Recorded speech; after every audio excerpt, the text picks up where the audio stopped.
Oi, viajante da vida. Você gostaria de viver num mundo melhor? Gostaria de viver num mundo onde as pessoas não fossem violentas, onde houvesse mais compreensão entre todos? Pois bem, na nossa próxima viagem nós vamos descobrir com Jesus e com Kardec um roteiro para o mundo de regeneração. Então, enquanto roda a vinheta, eu já peço a você que se inscreva no nosso canal, deixe seu joinha lá e o seu comentário ele é muito importante para nós. Desde já, obrigado amigos e boa viagem!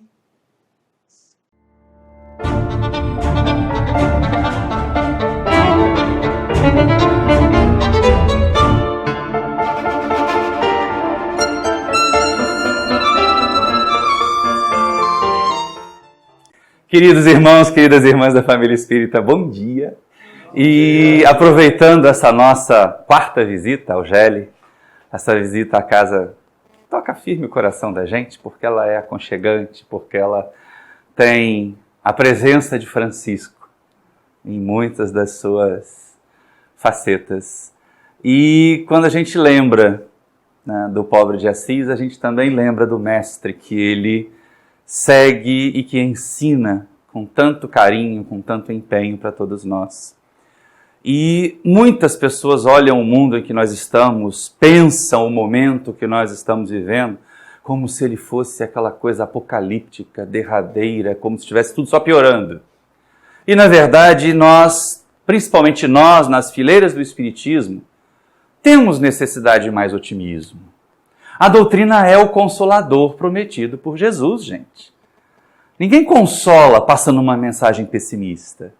Então é necessário buscar o otimismo mesmo em meio às tempestades, mesmo em meio às dificuldades. E ele está lá com Jesus. O tema transição planetária não é novo, é lógico. A gente vem trabalhando esse tema desde a publicação do livro A Gênese de Allan Kardec, porque não é uma novidade do século XX também. No século XX, nós tivemos Manuel Filomeno de Miranda trazendo informações, já também no século XXI, sobre esse assunto. Mas, de verdade, se a gente parar para pensar, quem marca o início dessa transição é a vinda de Jesus materialmente entre nós. Ele é uma criatura ímpar. Diferente de nós, e a gente observa isso até mesmo nas redes sociais, diferente de nós, Jesus era uma criatura pródiga em palavra, em ações, e muito econômico em palavras. Raramente nós vimos Jesus fazendo longos discursos, não é verdade? Se nós olharmos o Evangelho, nós vamos encontrar quatro grandes sermões apenas. O resto era o ensinamento de viver, era o fazer, era o ensinar fazendo.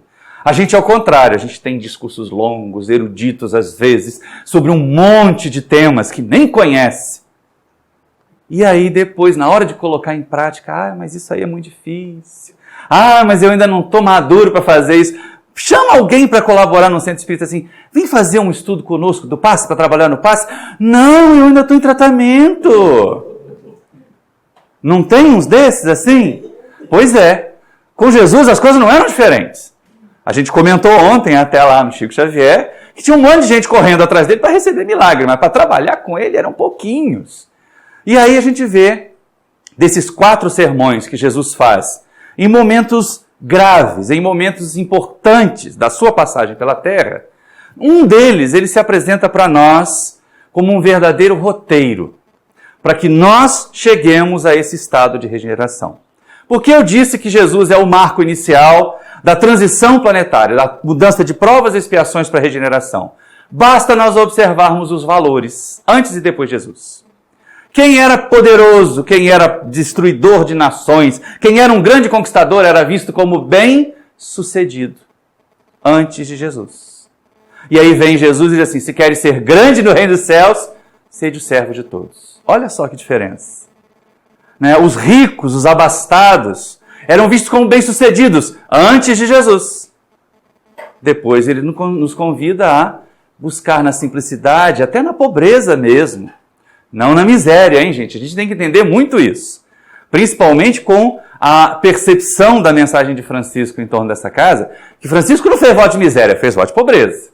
É o ter o necessário, mas não ficar na dependência de que outros tenham que cuidar de nós para nós servirmos com Jesus. E essas mudanças são muito, muito relevantes. Nós vamos ver isso mais adiante. Só que é interessante perceber nesse discurso que ele transcendeu o cristianismo. Mesmo Mohandas Karamchand Gandhi, que não tinha nada a ver com o cristianismo, que era hindu, dizia que se queimassem ou perdessem todos os livros de ética e moral da terra e sobrasse o Sermão do Monte, ainda haveria esperanças para a humanidade. Tamanha a magnitude desta obra dentro da obra que é o Novo Testamento. Ele aparece, sim, em vários dos evangelistas, mas no Evangelho de Mateus é para nós, talvez, o mais belo, ou a mais bela versão do Sermão do Monte. E ele se assemelha muito aos concertos clássicos. Quem gosta de música clássica vai lembrar, né? A estrutura mais básica de um concerto clássico são 3 movimentos. Normalmente um allegro, um movimento mais acelerado da música, que desperta, que chama atenção para ela. No meio do concerto, um adágio, um andante, que ajuda a fazer reflexões. E para terminar, um outro allegro, que é aquele para a gente manter a vibração alta, a vibração elevada. E não é que o Sermão do Monte faz isso? Ele é um magnífico concerto de Jesus em nossas vidas. Tem exatamente esses 3 momentos, não apenas porque ele esteja distribuído em 3 capítulos do Evangelho de Mateus, o 5, o 6 e o 7, mas porque ele tem 3 momentos distintos, efetivamente bem distintos dentro desses 3 capítulos. O primeiro allegro, o primeiro movimento, é esse em que Jesus faz a mudança de paradigma. Porque uma característica importante de um roteiro, gente, e a gente hoje com tecnologia pode afirmar isso até melhor, mas tem um dito antigo que diz assim, para quem não sabe para onde vai, qualquer caminho serve, não é? Não adianta eu ter o GPS com um programa mais atualizado se eu não sei para onde eu vou. Não adianta. Não pode saber programar. Também não adianta eu saber para onde eu vou, eu entender e ter o GPS com um programa mais atualizado, mas querer chegar lá naquele destino seguindo por um caminho que não vai dar lá. Não se chega a um destino novo seguindo por caminhos velhos. Então é a segunda parte. E além disso, não adianta eu saber para onde eu quero ir, não adianta eu ter programado certinho o caminho que eu vou seguir, se eu não iniciar a caminhada. Se eu não reconhecer que eu tenho condições e forças de empreender aquela jornada, de seguir esse roteiro para a regeneração. Isso aparece nesse concerto magnífico de Jesus, para cada um de nós. Por exemplo, o primeiro é essa mudança de paradigma que eu falei. Tudo que era valor para provas e expiações, os conquistadores, os sanguinários é que eram vistos como pessoas bem-sucedidas, gente. E aí vem Jesus e diz assim, não é desse jeito na regeneração. Não é desse jeito no reino dos céus. E a gente está acostumado a chamar de bem-aventuranças.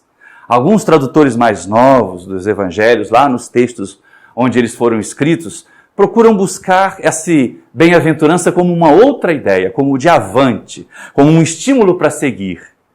Mas 2 servem para nós. A diferença é que o bem-aventurado às vezes pode achar que ele vai esperar a bem-aventurança. E aquele que é estimulado a seguir, ele não tem jeito, né? Ou vai, ou não encontra o que está procurando. Então é exatamente isso. O primeiro movimento do Sermão do Monte é nos mostrar quais os valores da regeneração. Quais os valores que nós precisamos abraçar nesse momento. E aí ele já começa com algo que o confunde. Principalmente a nosso pensamento pequenino. Principalmente a nossa maneira de ver a sociedade ainda tão de provas e expiações.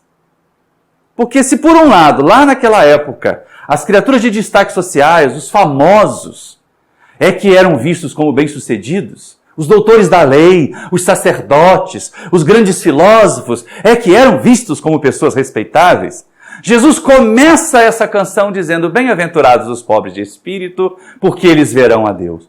E agora? Porque deles é o reino dos céus. Quem vai ver a Deus são os puros de espírito, né? Os puros de coração. Bem-aventurados os pobres de espírito, porque deles é o reino dos céus. E nós somos tão lezinhos, tão tapadinhos, que a gente começou a transformar pobre de espírito em coisa pejorativa. Não entendemos Jesus. O mestre diz taxativamente, os pobres de espírito terão o reino dos céus. É para eles. Então, pobreza de espírito não é ser simplório. Não é ser aquela criatura habituada, então quanto mais pobre de espírito eu for, quanto mais atrasadinho intelectualmente eu tiver, mais rápido eu vou para o céu. Isso não vai acontecer. Primeiro que não tem céu. E segundo, que não foi isso que Jesus quis dizer. Como é bom contar com Kardec no Evangelho segundo o Espiritismo para trazer claridade para nós a esse assunto. Pobres de espírito não são os obtusos, não são os que estão na infância espiritual, mas são aquelas criaturas que percebem, ou que se percebem, melhor dizendo, como espíritos. E que o mundo material é todo transitório, é todo provisório, é todo instável.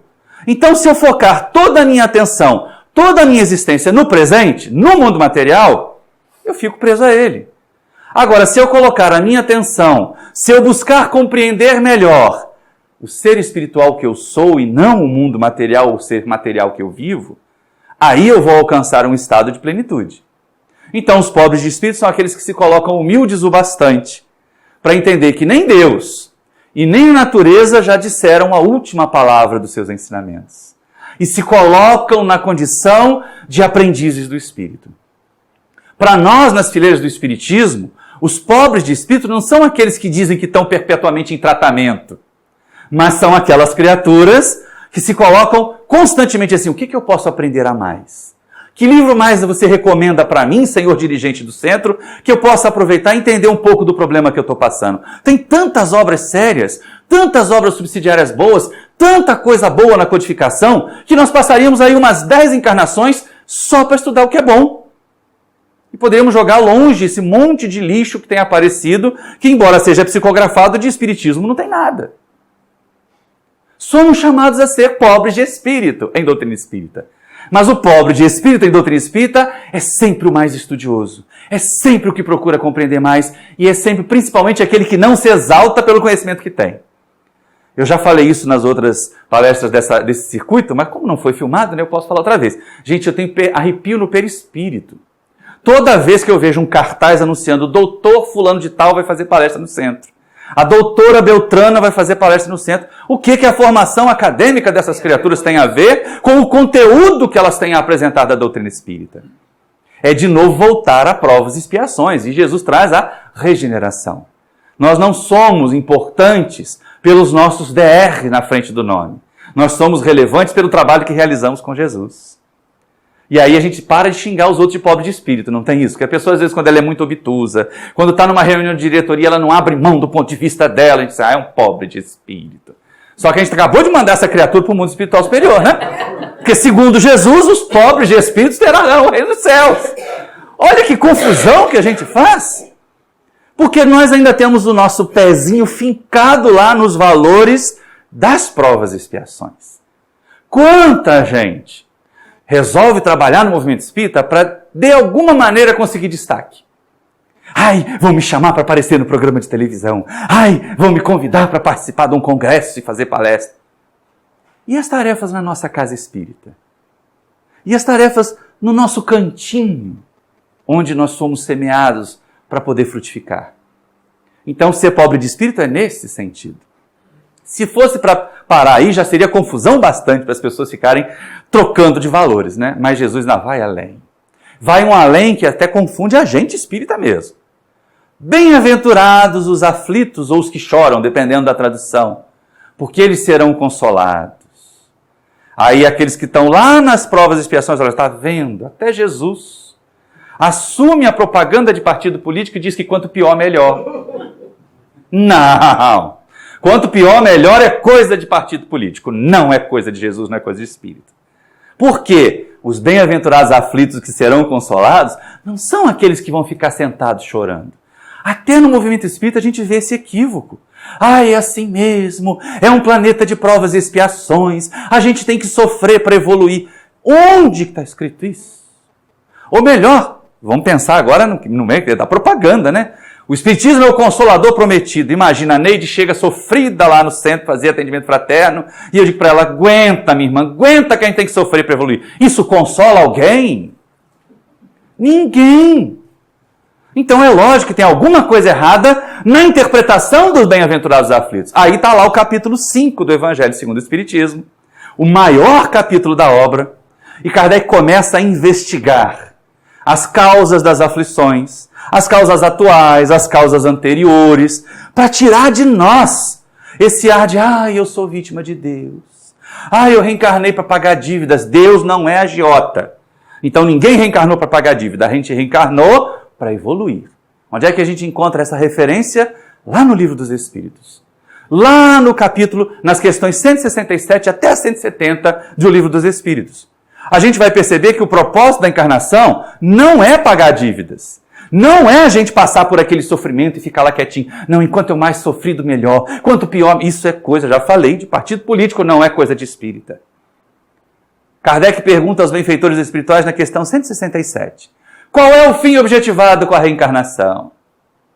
E aí o que eles respondem? Porque eles são educadores, porque no século XIX a Terra ainda era mais planeta de provas e expiações do que é hoje. Expiação, ponto. Progresso contínuo da humanidade, sem isso onde haveria justiça? Qual é a parte mais importante da resposta? Se o objetivo da reencarnação fosse a gente pagar dívida e sofrer, eles não iam falar mais ou menos assim, olha, expiação, quem furou o olho vai nascer cego, quem mutilou vai nascer aleijado. Não era desenvolver o tema? Mas eles só disseram assim, ó, é expiação, porque, gente, pensa bem. Na época de Allan Kardec, uma gripe matava. Uma ferida dava febre e matava. As pessoas viviam em extrema miséria, em extrema desigualdade. Até para a gente poder referenciar o estudo, a palestra que entrou recentemente no canal do YouTube. Mas, eram muito provas e expiações. E ninguém educa enganando, ninguém educa mentindo. Por isso que fatalmente, em algum momento, os véus que cobrem a ignorância das pessoas vão cair, porque a mentira não serve para educar. Então os espíritos não poderiam dizer, olha, vocês reencarnaram só para evoluir. Mas não é isso que está colocado lá. É simplesmente progredir. Entender que o progresso existe no planeta de provas e expiações, entender que o progresso existe num mundo mais evoluído, num mundo de regeneração, existe o progresso num mundo feliz, existe um progresso até em mundo primitivo. Então, o objetivo da reencarnação é o progresso contínuo da humanidade. Não é só a expiação. E aí acaba com aquela história nossa do muxoxo que eu estava falando, né? Ah, eu estou indo como Deus quer. Não é isso que Deus quer, né?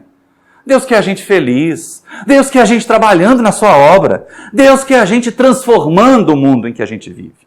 Para que todas as pessoas que vivem aqui possam se viver felizes e melhores. E não apenas pequenos grupos reservados, trancados, com cercas eletrificadas, vivendo o nosso conforto independente das necessidades dos irmãos à nossa volta. Por isso, os pobres de espírito, os aflitos que serão consolados, os aflitos que serão socorridos, são aqueles que aprendem a consolar. E aprendendo a consolar, consolam a si mesmos. Que aprendem a guardar em si o Consolador. Porque Jesus também prometeu, né? Se me amardes, guardai os meus mandamentos, eu rogarei ao Pai, e Ele vos enviará um outro Consolador.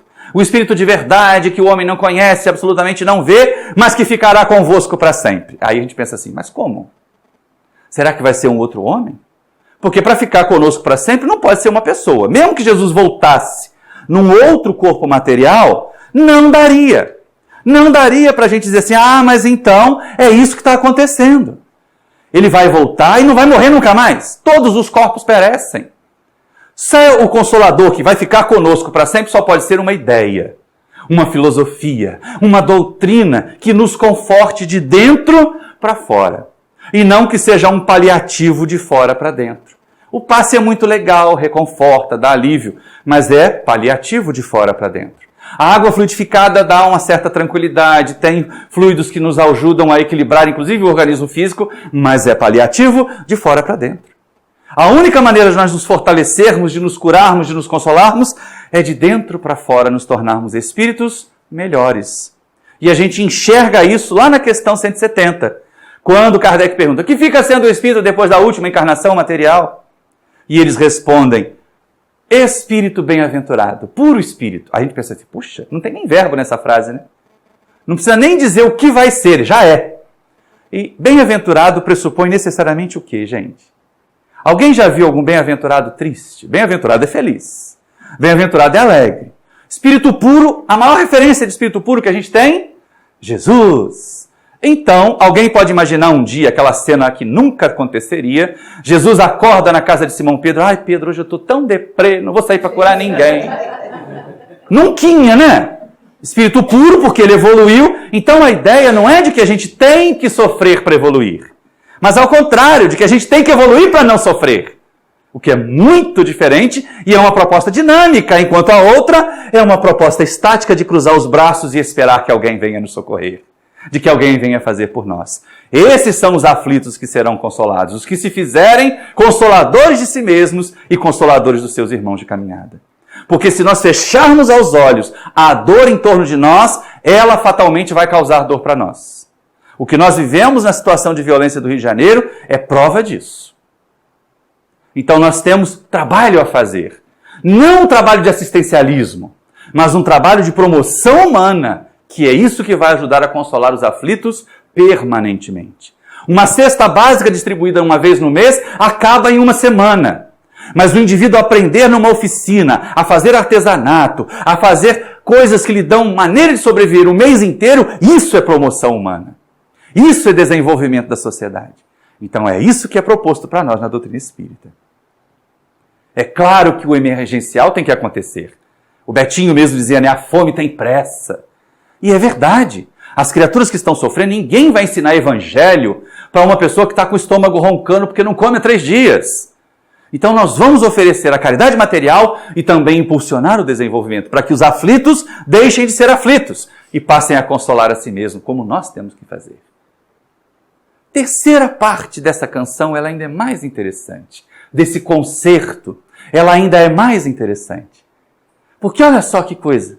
Jesus diz assim, bem-aventurados os mansos, porque eles herdarão a terra. Epa! Mas a gente também não chama de manso aquela pessoa que é frouxa, que não reage, que não rebate as agressões. Virou pejorativo. A gente vê alguém sendo enganado, fulano é um manso. Né? Quando é infidelidade conjugal, então até acrescenta uma palavra mais complicada, mais pejorativa ainda para o manso, coitado. Mas, gente, mansuetude, como Jesus, não é essa pasmaceira, essa passividade, essa inércia diante do mal. Senão a gente vai negar o que os Espíritos ensinaram na questão 932 do Livro dos Espíritos. Quando Kardec pergunta por que o mal parece prevalecer na Terra? Ou haverá algum momento em que o bem prevalecerá na Terra? A gente pode ter algumas percepções disso. E os Espíritos dizem, porque os bons são tímidos. E aí leia assim, tímidos, omissos. Quando estes quiserem, preponderarão. E aí, em quiserem, a gente entenda, agirem.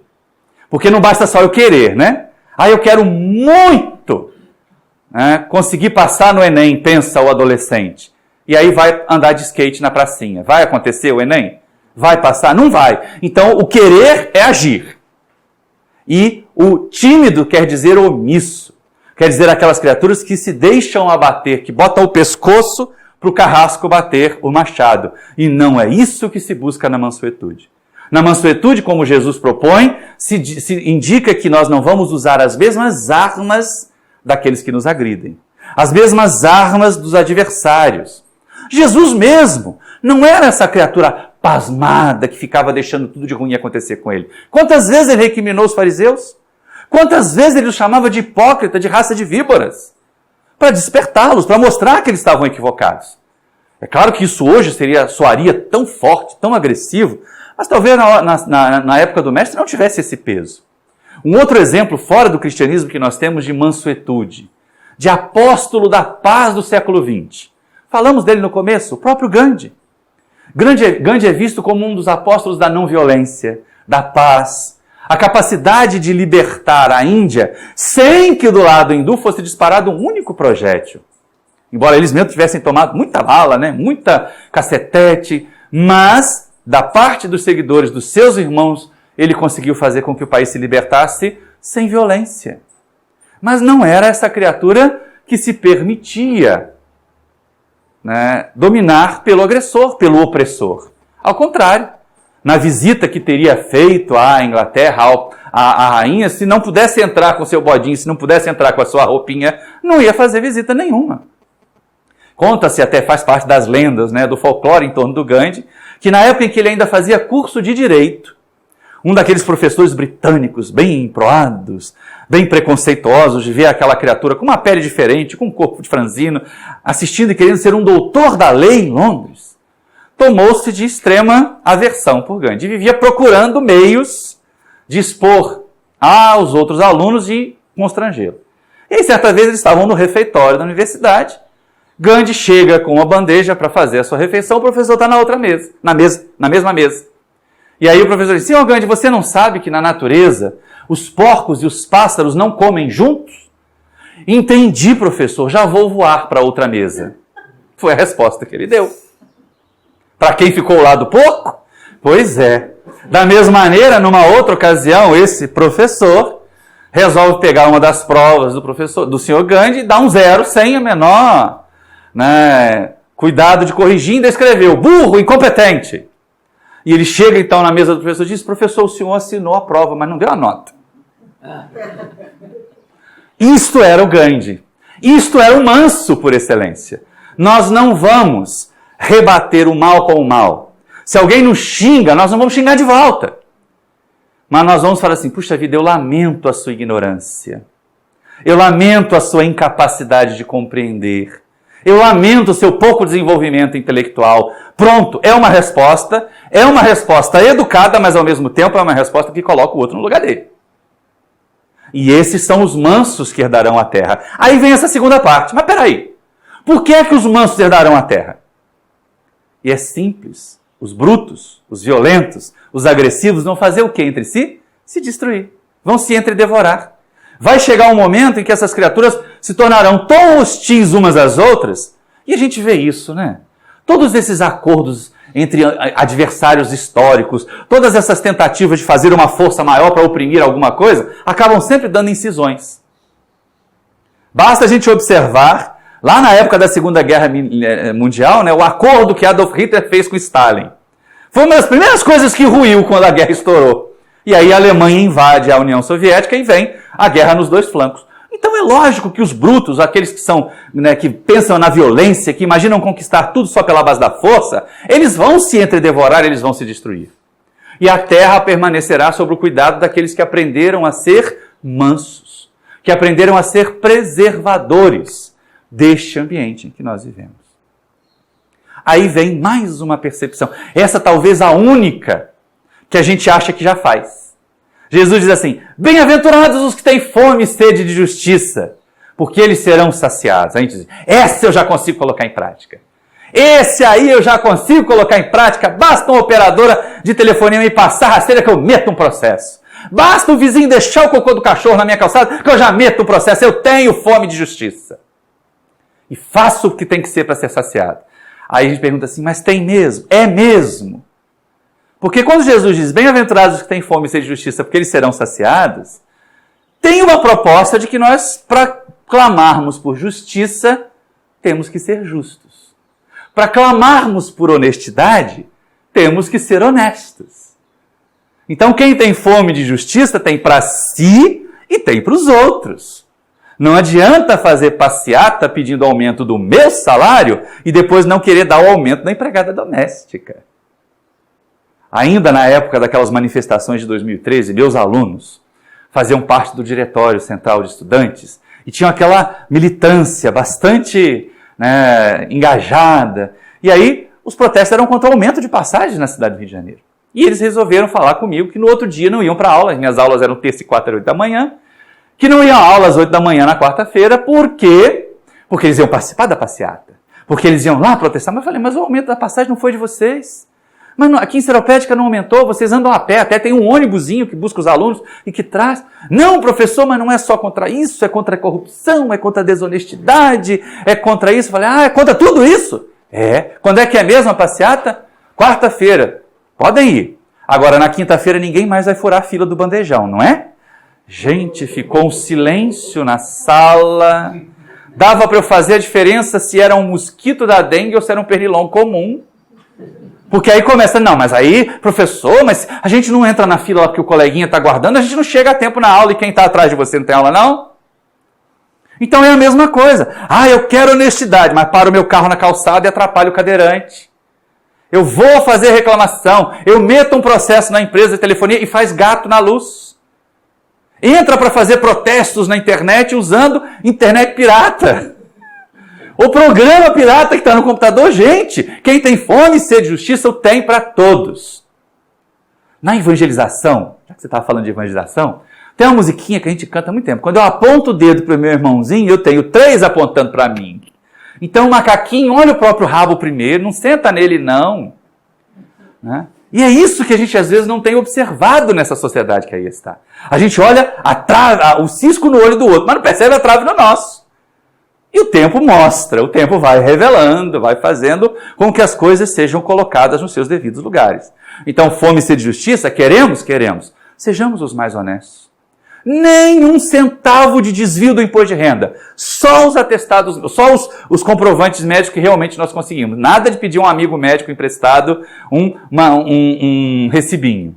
Nada de tentar escamotear uma venda que foi feita de uma propriedade por menor preço, para não ter que pagar imposto de renda. Olha só, se a gente quer justiça, se a gente quer igualdade, é isso que tem que acontecer. Ser exemplo, ser modelos.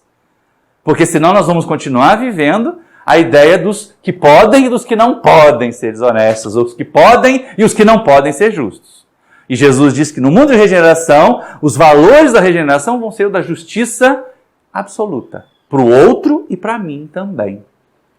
Nessa hora que a gente vai abrir os olhos e vai perceber a nossa sociedade onde é que tem injustiça de verdade. Aí o mestre pensa assim, mas esse povo ainda é tão tosco. Esses meninos são tão atrasados, né? Porque ele viu a gente começar a fase humana na Terra, ele nos recebeu aqui, aqueles que foram exilados lá de Capela, então ele sabia bem da nossa inferioridade. Deixa eu dar uma amansada nessa história e dizer assim, bem-aventurados os misericordiosos, porque eles alcançarão a misericórdia. Não é que ele sabia que a gente ia fazer besteira? Mas não é que Jesus tinha certeza que a gente ia pisar na bola? Porque assim, quando ele diz assim, olha, seja misericordioso, perdoe o seu inimigo, por quê? Porque a gente também vai precisar de perdão, porque a gente também vai precisar de misericórdia. E é a misericórdia de verdade, é o perdão de verdade. Quando Jesus fala a respeito do perdão, ele não fala de um perdão que é para ser bonzinho para o outro na sociedade. Ele está a falar de um perdão que nos liberta. Aquele lado, quando perceberdes que tem de algo contra o vosso irmão, reconcilie-te com ele, depois vai e faz a tua oferenda. Ou então, reconcilia-te com o teu adversário enquanto estás com ele a caminho, para que não sejas posto na mão do juiz, o juiz não te ponha na mão do merim, seja metido em prisão, e de lá não sairás, enquanto não houverdes pago o último centavo. É o perdão que nos liberta da hostilidade. Se o outro vai mudar ou não, não é problema nosso, é problema dele. Para nós, o importante é o perdão que nos livre desse pensamento, dessa coisa de ficar ruminando. Tem gente que vai para a cama com o adversário e esquece de ir com o cônjuge. Porque briga no escritório, aí vai com o chefe para a cama e não vai com a esposa. Porque o tempo todo eu devia ter dito isso.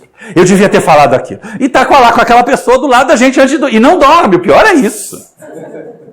E não dorme. Então as pessoas ficam, por isso a recomendação de ter misericórdia. Mas a misericórdia de verdade, tá, gente? Aquela que realmente nos liberta. Porque de vez em quando a gente tem o simulacro da misericórdia. Eu já ouvi falar um termo que eu achei interessante. De vez em quando a gente exercita a chamada hipocrisia fraterna, né? Ah, eu perdoo todo mundo, eu sou uma criatura do bem, a minha áurea rosa é azul, porque eu não guardo mágoa de ninguém, até porque imagina, coitado daquela pessoa, se ela está me fazendo mal, é porque provavelmente ela deve estar com algum dente estragado, deve estar com problema de... Aí começa a falar mal do outro. Ou então assim, não, eu perdoo, até porque eu entendo, pensa bem, né? Deus vai fazer justiça, na outra encarnação ele vai vir cego, maneiro. Chamou Deus para ser matador de aluguel. Isso não é a verdadeira misericórdia. Isso não é o verdadeiro perdoar. É realmente desatar e deixar ir.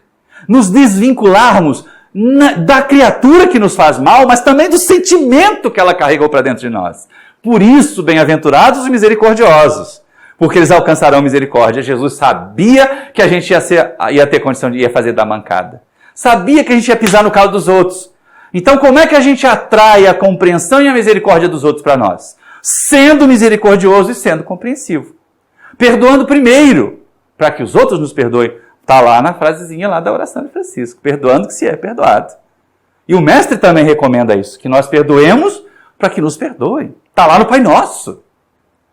São recomendações de Jesus, mas isso é um dos valores mais significativos do estado de regeneração. O espírito que alcança o estado de regeneração consegue mesmo vivenciar esses destinos, essas metas que vão ser alcançadas, que eles já chegaram e que nós estamos buscando. E aí vem o mestre e diz assim, bem-aventurados os que têm puro coração, porque eles verão a Deus. Agora eu acertei. Né? Eles verão a Deus. A gente pensa assim, mas como? Eles vão parar lá no céu num trono? E aí o que é puro de coração? É aquela criatura que não enxerga que o mal existe? Complexo de Poliana, né? Tudo é uma maravilha, tudo é lindo, as pessoas são todas boazinhas. As pessoas são todas boazinhas? Não, nós não somos. Nós ainda trazemos a nosso ranço, o nosso eu velho, que nos faz tanto mal e faz tanto mal aos outros. Então não dá para a gente dizer assim, eu sou puro de coração, eu não vejo mal. E aí o que acontece? A gente volta lá para a questão 932 do Livro dos Espíritos. Os maus prevalecem. Então a diferença dos puros de coração não é que eles não veem o mal. Eles veem o mal e lhes dão a justa proporção. E também conseguem ver o bem. E não agravam o mal acrescentando a ele a malícia. A grande característica da pureza de coração é não ter malícia.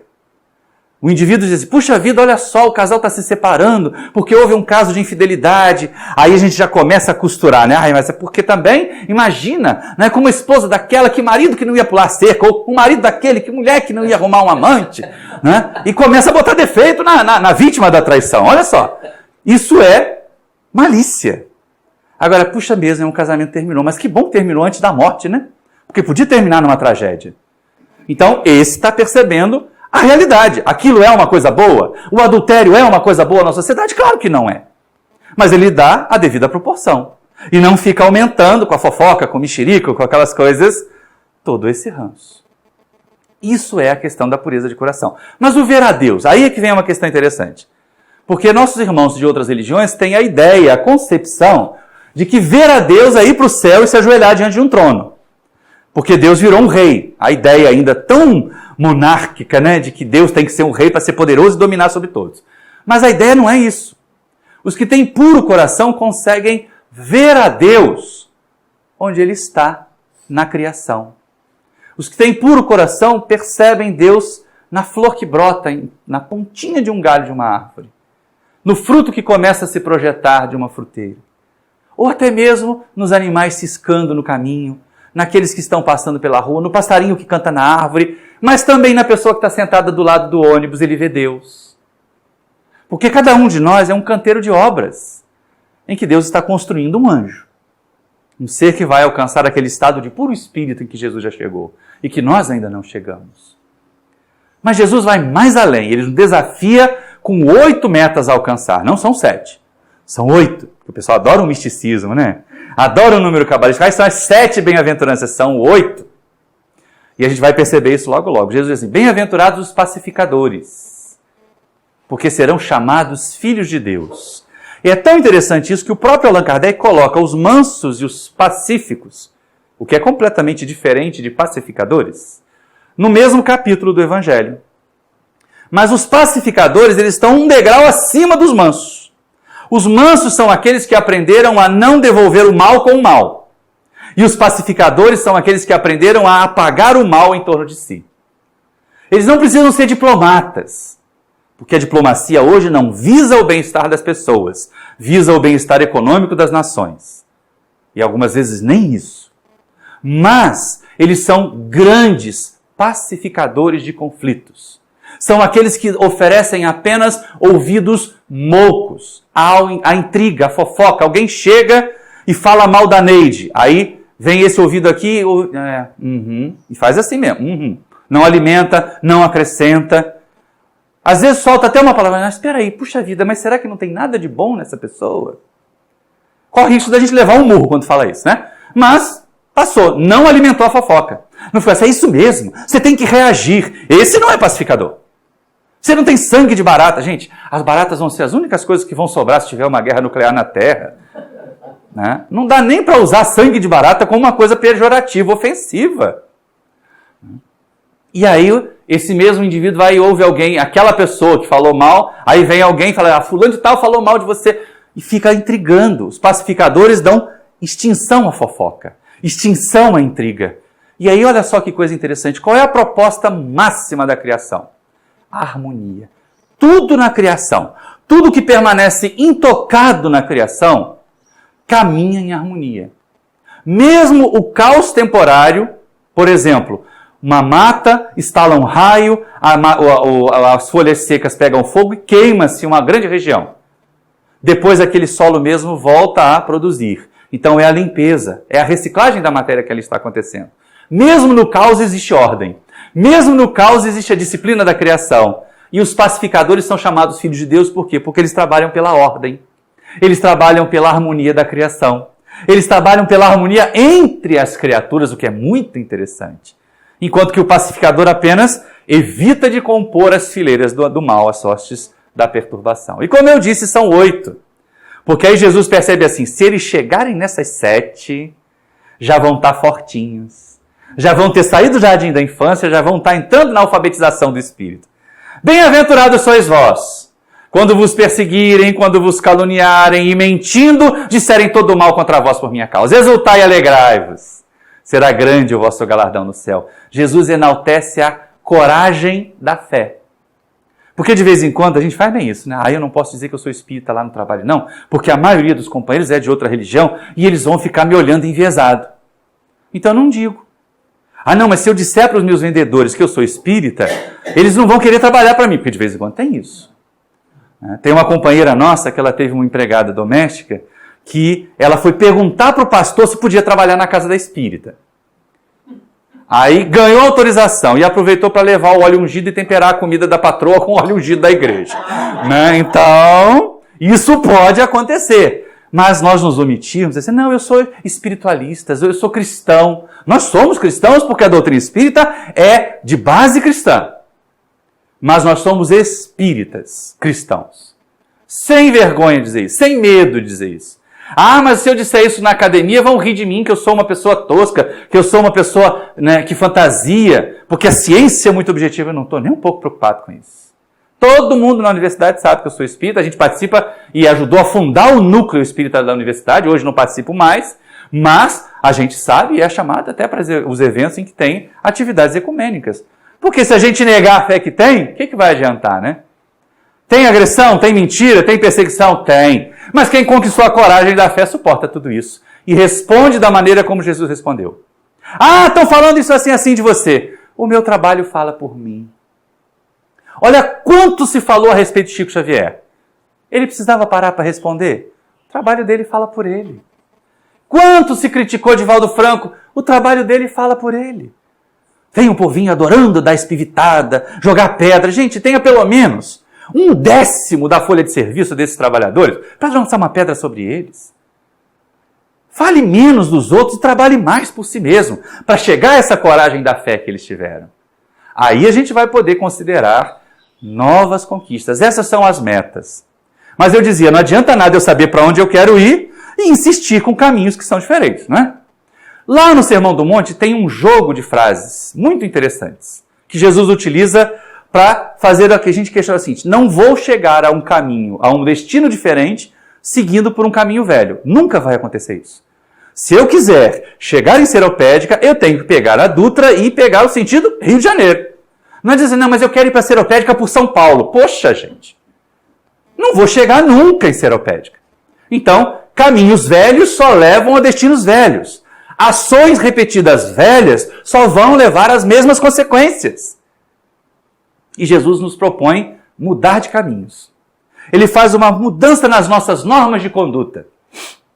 E ele usa sempre a sua autoridade moral de governador espiritual do planeta para fazer essa mudança em nós. Ele diz assim: aprendeste que foi dito aos antigos. Aí ele cita a regra mosaica. Ele cita a regra de conduta antiga. Eu, porém, vos digo. E cita a proposta de regeneração. Isso não acontece muitas vezes. Aprendeste que foi dito aos antigos, não matarás. Pronto. E aí o que fez a cultura mosaica? Não pode matar, mas pode dar 39 chibatadas, pode jogar pedra. Não sou eu que matei, foi a pedra. Né? E tem essas coisas todas assim. Né? Aí Jesus diz, eu porém vos digo. Aí olha a autoridade dele, né? Aquele que olhar para o seu irmão com olhos de raiva merecerá ser condenado.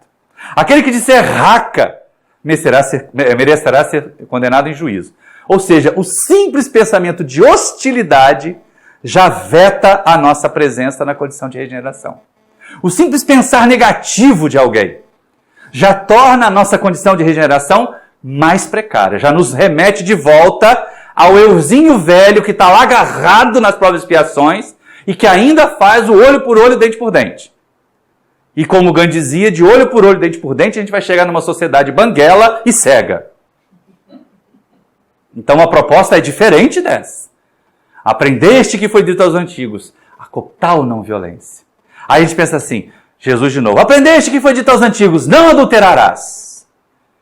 E a época de Jesus, como hoje, a gente ainda imagina que o adultério é só a infidelidade conjugal. Mas não é não, gente. Quando a gente fala assim, olha, a gente encontrou gasolina adulterada num determinado posto de gasolina, quer dizer que ela deixou o casamento dela com óleo diesel e se juntou com álcool? Claro que não. Ela foi corrompida, ela foi mudada na sua essência. E é exatamente isso aí que Jesus propõe a gente não fazer. Mas ele diz, qualquer um que olhar para uma mulher com óleo de cobiça, eu porém vos digo, qualquer um que olhar para uma mulher com óleo de cobiça já cometeu adultério com ela. É o pecado por pensamentos, aquilo que Kardec coloca lá no Evangelho segundo o Espiritismo. E é interessante a gente observar isso, porque assim, será que a gente também não comete uns adultériozinhos? Ah não, eu não tenho, eu sou fiel à minha esposa, eu sou fiel ao meu marido, mas será que a gente não adultera a doutrina que abraça? Quando eu resolvo que eu vou no centro espírita e as pessoas vão ficar melhores, se todo mundo colocar um jalequinho branco, porque branco é a cor da superioridade, quem foi que inventou isso, Tem um esquetezinho de humor do Grupo Amigos da Luz, que eu acho magnífico, que é o stand-up do mentor, eu acho. Porque ele diz assim, quem foi que inventou a ideia de que espírito benfeitor anda de branco e espírito malfeitor anda de preto? Joga a água sanitária que ele vira espírito de luz logo. E é verdade, gente, é clichê. Então, eu estou adulterando a doutrina quando eu me assumo essa posição. Porque Kardec diz que isso não é necessário, porque na codificação diz que isso não é necessário. Então, quantas vezes nós também somos adúlteros? Quando nós negamos o mestre, quando nós dizemos, nós precisamos ser amorosos, pacíficos, e aí saiu do centro, já xinga o primeiro motorista que estava fechado ali na frente. Nós estamos sendo adúlteros. Então é mudança de comportamento. Elas são propostas muito sutilmente por Jesus. Se a gente viajar pelo Sermão do Monte, nós vamos encontrar várias vezes o aprendeste que foi dito aos antigos, eu porém vos digo. Aprendeste que foi dito aos antigos. Isso é mudança de regra de conduta. Se nós queremos chegar a um destino novo, se nós queremos um resultado diferente para as nossas vidas, nós precisamos tomar caminhos diferentes desses que nos trouxeram até aqui. A menos que o ponto em que nós estamos já não seja satisfatório. Eu estou bem como eu estou, do jeito que eu estou está maravilhoso, não preciso mudar mais nada. Tá bom. Eu quero ver daqui a 200 anos. Se não vai precisar mudar mais nada. Sempre vai precisar mudar. Sempre vai precisar alterar alguma coisa.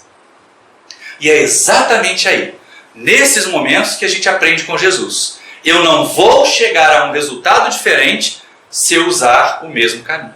Eu não vou fazer um bolo diferente se eu usar a mesma receita. Eu não vou ter uma consequência diferente na minha vida se eu continuar praticando as mesmas atitudes. Isso é aquele que eu falei, o adágio. Esse é o momento de reflexão. Esse é o momento da gente olhar para dentro. Jesus, quando ele usa esse aprendeste que foi dito aos antigos, eu porém vos digo, para mudar as nossas normas de conduta ou para propor à sociedade uma mudança de normas de conduta, ele nos pede para refletir. Como eu tenho agido? Como eu tenho vivido? Eu estou mais para os seguidores de Jesus ou mais para os fariseus? Os fariseus eram hipócritas. Os fariseus atavam fardos pesados de comportamento, de honestidade, de santidade para os outros. Para eles mesmos, desde que ninguém soubesse. Isso na época de Jesus era até possível que ninguém soubesse. Hoje, com rede social, com mídia, com paparazzi, nada, nenhuma escorregada nossa vai passar despercebido. E é justamente aí que a coisa pega. Olha, tá vendo lá é o palestrante espírita. Tá vendo lá é o médium espírita. Então, mudar as normas de conduta para que nós não sejamos alvo desse tipo de resultado negativo. Mas é reflexão interna. É uma decisão pura de foro íntimo. E aí vem uma terceira parte, né? Um outro alegro. Já sei para onde eu quero ir, quais são as metas a alcançar na regeneração. Já sei que eu preciso mudar de caminhos que eu venho seguindo, mas eu ainda acho que eu não consigo. Não tem gente que faz assim, eu quero mudar, mas é tão difícil. Eu quero parar de beber, mas é tão difícil. Não. Aí vem Jesus e nos dá estímulo. A terceira parte, o terceiro movimento do concerto chamado Sermão do Monte, roteiro de regeneração, é exatamente um alegro. Mas é um alegro daqueles, tipo Nona Sinfonia de Beethoven. Porque assim, é estímulo mesmo. Jesus diz, às vezes a gente não confia na gente, né? Mas não é que ele confia, gente. Se ele confiasse menos na gente, ele não ia dizer assim, vós sois a luz do mundo, que brilha a vossa luz. Ele disse isso para nós. Não foi? O que ele espera que a gente faça? Que eu fique subindo num caixote na praça ali e faça discurso erudito sobre doutrina espírita? Não. Mas que brilhe a luz da bondade, a luz do amor, a luz da evolução espiritual. Para que os outros, vendo que existe luz, queiram se aproximar dela. E também eles possam nos ler como livros vivos. Pelas nossas ações, pela nossa maneira de ser, nós seremos luz para o mundo. Tenhamos paciência, porque nós vivemos um momento de intensa treva. Não é porque o sol está brilhando lá fora que as mentes e os sentimentos das criaturas estão iluminados, ao contrário. É sofrível olhar em torno, olhar mesmo para dentro do nosso movimento espírita e ver tanto obscurantismo. Tanta treva, ainda tentando, se esforçando para nos dominar. Mas Jesus confia que nós somos a luz do mundo. Mas ele ainda vai além. Vós sois o sal da terra. E se o sal não servir para salgar, para que servirá, se não para ser lançado no monturo? E aí a gente precisa contextualizar. Na época de Jesus, gente, não tinha freezer. Então o único jeito de conservar a comida era salgando. Aprendemos isso quando ainda éramos criaturas primitivas. O sal fazia com que a carne se deteriorasse mais lentamente. Então as pessoas salgavam os alimentos para que eles pudessem ser mantidos. Outra coisa que era importante, era tão significativo isso na época de Jesus, que parte do pagamento dos romanos era feito em sal. Daí o termo salário. Né? Então era importante o sal, porque ele ressalta o sabor da comida. A gente que faz dieta, a gente que está naquele momento assim, olha, a pressão está alta, diminui o sal. Você olha para aquela comida de hospital e diz assim, ai meu Deus, esse troço não vai passar. Aí apela para aqueles temperinhos, né? Tem chimichurri, tem ervas finas, ajuda a melhorar um pouquinho e passar a comida sem sal. Mas o sal é importante. E o sal na dose certa, porque ninguém que salgava a carne para preservar, comia carne salgada. Até hoje, não é isso? Quando a gente vai lá, está chegando aí Semana Santa, tem o Natal, compra-se o tal do bacalhau, que todo mundo acha que é tradição portuguesa, né? E a gente dessalga o bacalhau para poder comer. Ninguém vai comer aquele bacalhau salgado. Então, carne seca, tem que dessalgar. Que é bem nossa. Pois é. E aí vem a importante colocação. É na dose certa. O sal, para ter o efeito positivo, ele tem que estar na dose certa. Se ele for de menos, vira comida de hospital. Se ele for de mais, a gente não consegue comer. Do ponto de vista espiritual, não é que a gente de vez em quando é sal de menos e é sal de mais? E olha que num intervalo de tempo curtinho. Quer um exemplo? A criatura chega, uma mãe, vamos usar a mãe porque a desencarnação de um filho abala tanto o pai quanto a mãe, mas a mãe desmorona mais fácil, mostra os sentimentos mais fácil, o homem fica lá se reprimindo, até o infarto levar ele junto para o filho, né? Então a mãe chega a um centro espírita sofrida, o filho desencarnou num acidente, ou num ato de violência, ou numa overdose de drogas, pode acontecer de tudo.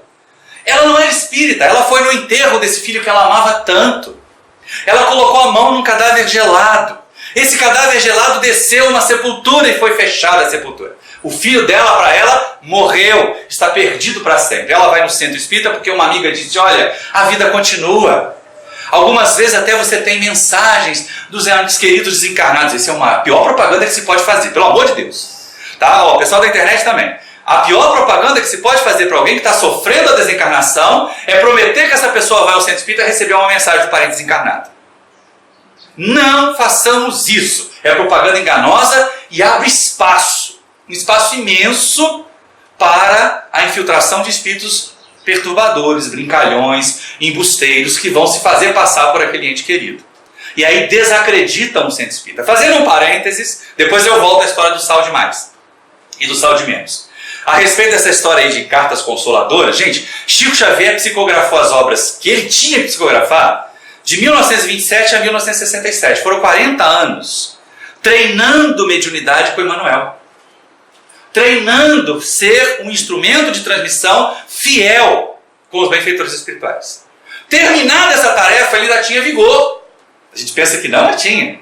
E aí o que vamos fazer com a sua mediunidade, Chico? Vamos continuar consolando. Aí começaram a aparecer as cartas de espíritos desencarnados. Já lá em Uberaba isso. Aí algumas pessoas dizem, o nosso centro tem médium psicógrafo. Vamos botar trabalho de cartas consoladoras? Isso é uma temeridade. Uma historinha pitoresca é que uma casa centenária numa das nossas queridas cidades lá do interior de Minas resolveu partir para essa história aí.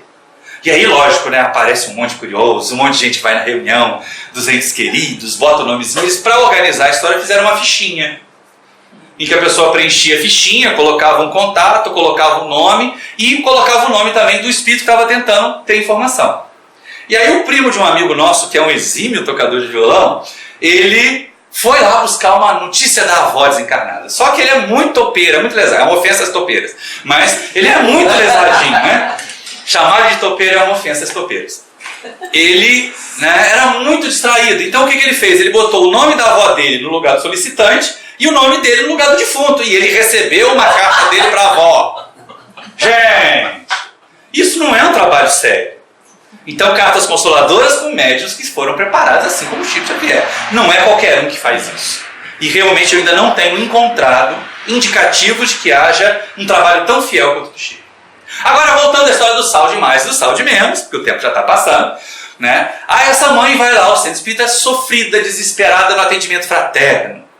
Aí é a hora da gente ser sal de menos. Ah, eu vou usar Vani. Vani resolve ser sal de menos. Minha irmã, não se preocupe. Chora não, ninguém morre. Gente, o filho dela morreu. Ela enterrou, para ela morreu.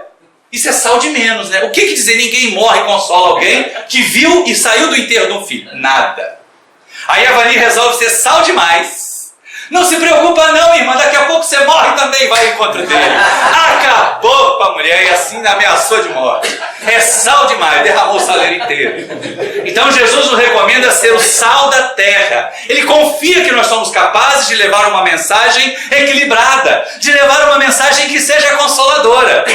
E não essa que é turbulenta em nossas vidas. Ter cuidado no que a gente fala. Não prometer coisas que o movimento espírita não se propõe fazer. Vai lá tomar um passe para você ficar bom. Isso é propaganda enganosa, eu já falei muitas vezes. Venha conhecer a doutrina, ela é muito consoladora. Conhecereis sim essa verdade, essa de verdade, né? Não a que é propagada aí nas fake news. E ela vos libertará. Essa verdade que Jesus quer que nós conheçamos. Aquela que nós fomos buscar. Não a que o youtuber nos deu. Não a que aquela criatura que nós imaginamos ser referência nos dá, mas tem que ser conferido. Tem que ser a referência. Esse problema que a gente estava conversando no início, das vacinas deixarem de ser tomadas, gente, isso é uma enormidade, um atentado à saúde pública de um país inteiro. Então nós precisamos checar as referências, buscar as fontes da informação e não ficar contentinho com um lado só da versão da história. Aí nós vamos aprender a ser sal de verdade na nossa terra. Transmitir a mensagem consoladora de Jesus, sem viés para cá ou para lá. Perceber que quando Jesus diz e propõe amar aos nossos inimigos, isso jamais vai ser compatível com qualquer atitude violenta em relação aos inimigos. Não é verdade? Ou a gente abraça uma causa ou abraça outra. Não dá para justificar, mas e numa guerra as coisas se justificam? Para Jesus, não. Para que não houvesse uma guerra, ele se permitiu sacrificar. Então nós somos chamados a seguir o roteiro da regeneração. Já sabemos. Agora, com o Sermão do Monte, a gente sabe quais são as metas da regeneração. A pobreza de espírito, que não é, né, simplório, não é ser simplório. As aflições, que a gente aprenda a se consolar. a mansuetude que não é pasmaceira, a buscar a justiça sendo justos, a sermos misericordiosos porque a gente ainda é capaz de errar, a sermos pacificadores quando a gente puder.